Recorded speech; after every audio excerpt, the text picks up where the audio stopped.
All right, so today, class, we are going to be looking at key features of a graph. It is very, very, very important that you are able to look at a graph and answer any type of question.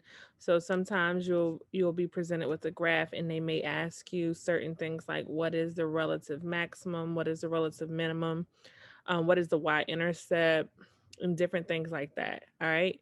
So I have created a word bank at the top in black and at the bottom in black. There's other features of the graph, but these are the ones that we're going to focus on today. So we're going to be looking at the domain and the range. We're also going to be looking at relative maximum, relative minimum, y-intercept, the dependent variable, the independent variable, absolute maximum, and absolute minimum. All right. So I'm going to go ahead and start with the y-intercept. I'm going to label that one in red. The y-intercept of a function is the point at which the graph of the function intersects or crosses the y-axis. And the y-intercept is always the number when x is equal to 0, right? So um, x has to be equal to 0. Okay, so in this case, the y-intercept, the point that it crosses the y-axis is right here, which is in I'm marking it in red, which is 10. All right, so if you look up here, this is the y-axis, so 10. So my y-intercept is going to be right here. All right, and I'm gonna label it as 0, comma 10. All right, so we've been doing the y-intercept for some time, so you should be able to find that one. All right, now let's look at the relative maximum of a function. It is the greatest, being the largest value of the function in a limited open domain interval. All right, so let me write this real quick. An open interval, okay, is when the endpoints are not included. So for example, we would have like 0 is less than x, which is less than 5. That's open because remember, it does not include, you see, it doesn't have the n equal to. A closed interval is when it includes the number. So 0 is less than or equal to x, which is less than or equal to 5. That's closed. Okay. So the relative maximum is the greatest value in an open interval. So we can look at the relative maximum, which is the peak right here. I'm going to do this one in blue. All right. And I'm going to label relative max. Now, in this graph, it is actually 2. We can also label this one right here at 90 as the relative max because it's relatively close to being the highest, right? So this is at 110 and this is at 90. All right, so now let's go ahead and look at the absolute maximum. The absolute maximum of a function is the highest, right? It is the greatest height that is reached. In this case, we're talking about a roller coaster. So the greatest height that the roller coaster reached is right here at 110. You see that it does go up again at 90, but 90 is not greater than 110. So I'm also going to label this as the absolute maximum. That is the highest that this roller coaster goes. All right, now let's go ahead. So let me mark off the words we've used. We use relative maximum, we've used y-intercept, and we use absolute maximum. Now let's go on to the relative minimum. All right, so the relative minimum is not the absolute minimum, but is the minimum where is relatively close to the end, okay? So the definition is the least value of a function in an open domain. So, excuse me, it does not include, okay? It does not include the lowest number, but it is close to the lowest number, which is going to be right here at 30, okay? So this is 30 and this is relative minimum. All right. And now we're going to look at the absolute minimum. All right, so we have a relative minimum and an absolute minimum. The relative minimum is close to the end or close to the lowest. The absolute is the lowest, right?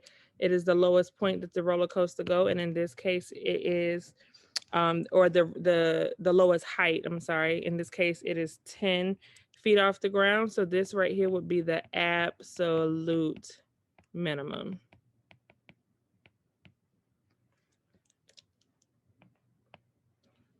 All right, so now that we have labeled this graph, now we're going to talk about the domain and the range. So domain are all X values.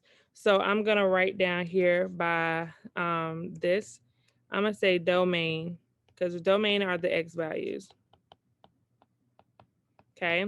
And the range is right here in green, which is the Y values. So I'm going to write range and I'm going to say Y values.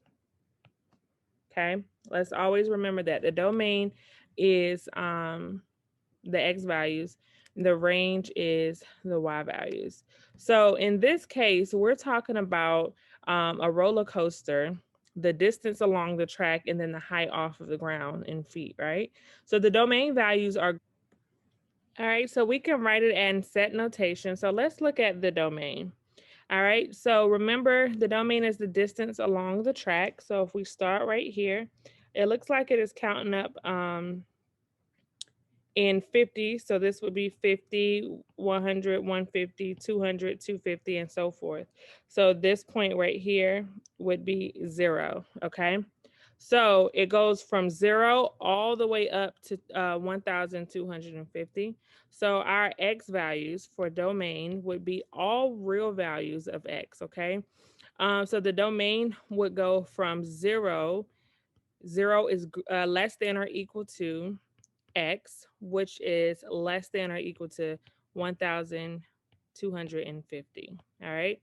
So that means that the distance along the track starts at 0 and goes to 1,250, but it does not go above 1,250 and it does not go below 0. All right. So you can tell by these numbers here. Now, if we look at the range, which is on the y axis, okay, we see that it's counting up by 10. So this right here, sorry. This right here would be 0, okay? And the highest peak right here is at 110. The absolute maximum is at 110. All right. But the first dot or the y-intercept is at 0, 10. Okay. So therefore, the height that the roller coaster started off of the ground was not at 0. It was at 10 feet off the ground. So that means for our range,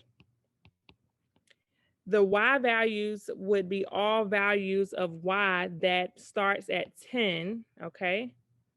All right. So 10 would be less than or equal to y, which is less than or equal to 110. So that means that whatever y is, okay, is going to be greater than or equal to 10, but less than or equal to 110.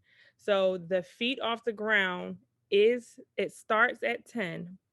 It does not go below 10 feet.